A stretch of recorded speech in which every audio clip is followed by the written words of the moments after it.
Well, hi folks, and welcome back to the channel. So we have a few days of October left, which means I'm going to try to crank out a couple more Halloween themed videos.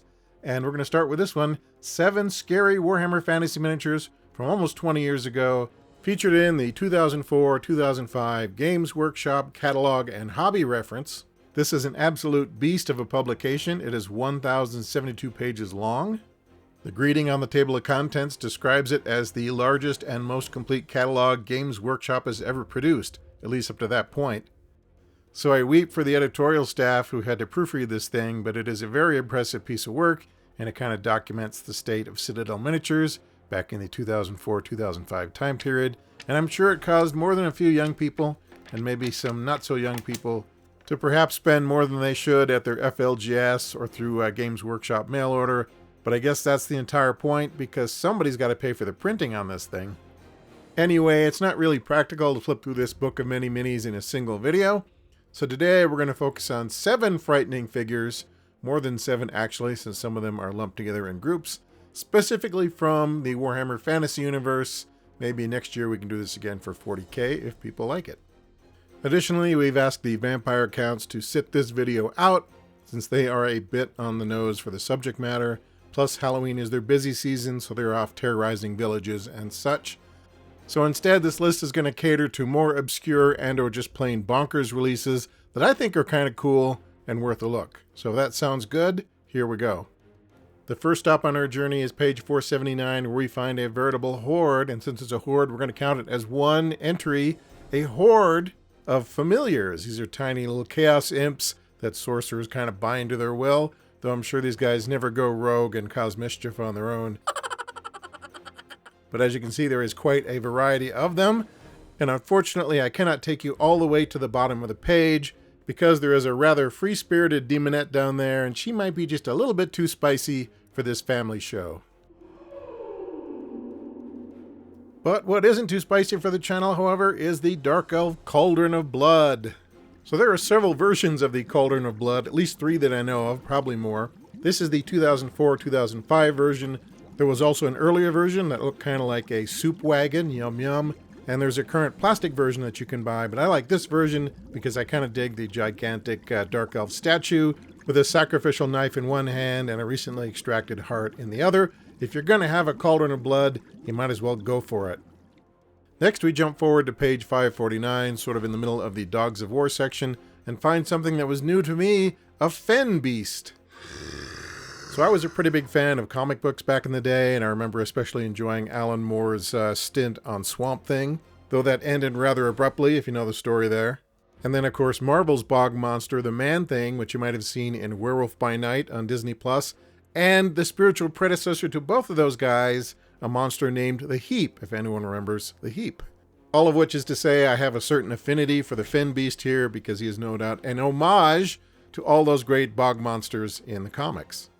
Next, we leave the swamp behind and jump forward just 2 pages to meet the infamous cursed company of Richter Kruger the Damned, a greedy and treacherous mercenary captain who not only joined forces with a nefarious necromancer attacking the Empire, but then betrayed said necromancer when the Empire offered Kruger a big bag of dirty, filthy money. This breach of contract was the mercenaries' undoing, however, as the necromancer cursed Richter with his dying breath, and now Kruger wanders the land as a walking corpse, striking down the living and adding the remains to his unholy cursed company. So since Richter Kruger gets around, the cursed company includes lizardmen, orcs, dwarves, and skaven, as well as humans.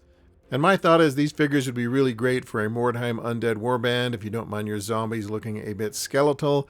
The only problem is these classic minis are wicked expensive on the secondhand market, but fortunately there are some much more affordable modern proxies available, like these most excellent sculpts from Die Hard Miniatures, a company that makes some really great Oldhammer style figs. You should check them out if you haven't already. Next, we leap forward over 250 pages to the desert strongholds of the Tomb Kings, home of the Tomb Scorpion and the Carrion. I couldn't just choose one of these horrid beasties, so we'll look at both. The Tomb Scorpion is a dreadful construct made of stone, metal, wood, and bone, carrying within it the mummified body of a fallen lich priest. So it's basically a scorpion-shaped golem/dreadnought with magic resistance. The carrion, on the other hand, is a giant undead vulture that feasts upon battlefield dead, and presumably also the near dead, the walking wounded, and frankly anything it can sink its beak into. We're getting close to the end of our list now, and what better place to find our last two scary entries than in the comet-strict city of Mordheim. So Skaven rat ogres are terrifying enough, but of course the Warpstone Imagineers of Clan Scryer always have to kick things up a notch. Their rat ogre appears to be a cyborg zombie rat ogre construct, powered no doubt by weirdstone dust, dark magic, and a desire to crush puny humans under its heavy boots of lead. It's interesting to note that Clan Scryer is spelled Skyer in this entry, so I'm not sure if that is a typo or if the name was different back then. If you know the deal, please let me know in the comments.